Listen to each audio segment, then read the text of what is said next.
By now, the hype behind Modern Warfare 2 has reached a ridiculous level. Ever since it was first announced, fans wondered if it could best the almighty Call of Duty 4, the game that a lot of people consider to be the best in the series. Well, we've seen all the commercials, the trailers, and the leaked footage. Now it's time to talk about the final game.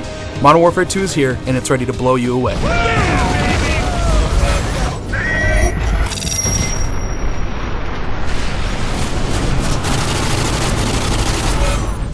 Let's get one thing out of the way first. This game is gorgeous.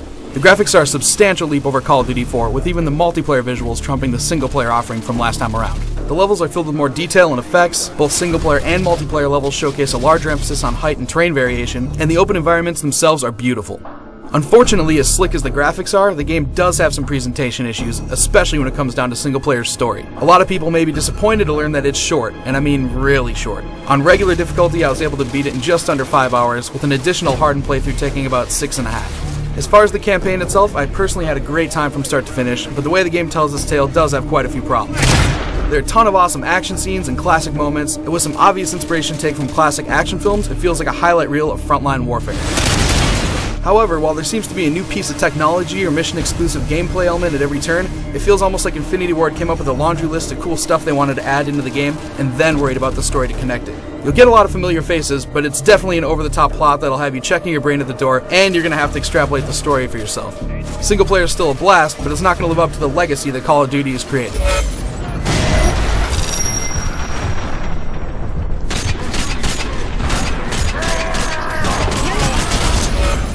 When you get down to it, this is the same great Call of Duty gameplay you know and love. Thankfully, they've done away with a lot of the issues too, such as running into enemies that are infinitely respawning until you move forward, and those annoying where do I go moments that COD4 often had. Your computer control comrades can still be a little dumb at times, blocking your way through a door or cutting off your line of sight, but that's still a pretty small complaint. Most of the AI, both enemy and friendly, is much more improved over the last Modern Warfare. Single player may be short, but Spec Ops is an awesome mode. They're basically 23 standalone missions that can be played in single player or co-op, though I definitely recommend finding a friend. 80% of these missions are actually inspired from the single player campaign, but there are a couple co-op only missions that are particularly cool. One mission will have a player piloting the AC-130 in the sky while escorting his buddy through a military outpost during nightfall, and it's epic to say the least. Infinity Ward has also confirmed that new Spec Ops missions will be available via DLC, so there's a lot of potential for expansion in this mode. And of course, there's also multiplayer, which is hands down the biggest part of this game. I'm a seasoned Modern Warfare player, and let me tell you, the multiplayer is more balanced and fun to play than it was in Call of Duty 4. There are way more unlockables, and you're constantly being rewarded for playing the game. You'll find more weapons, a huge list of gun attachments and perks, and each perk now includes a new pro mode that acts as a secondary function once you unlock it.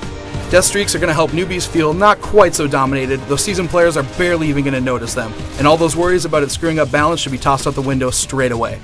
Hands down, the highlight of multiplayer this time around are the kill streaks. The sheer amount of strategy worked around these kill rewards is pretty limitless. Along with delivering on the game's overall balance, Modern Warfare's multiplayer venues are extremely impressive. The new game modes rock, and racking up kills is ridiculously addictive. As far as I'm concerned, the Modern Warfare series has again set the bar for online shooters.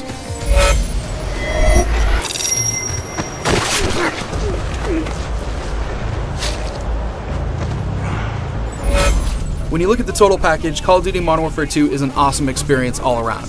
Multiplayer is a serious improvement over the already impressive COD4 design, Spec Ops allows for some great co-op action, and the single-player campaign is filled with some very entertaining scenarios, despite the fact that more work needs to be done on storytelling and developing the franchise's cast. If you're grabbing Modern Warfare 2 as a single-player package only, you've been forewarned. For everyone else, Infinity Ward's latest epic is a must-own offering. To see more on Modern Warfare 2 and to check out my full written review, head on over to IGN.com.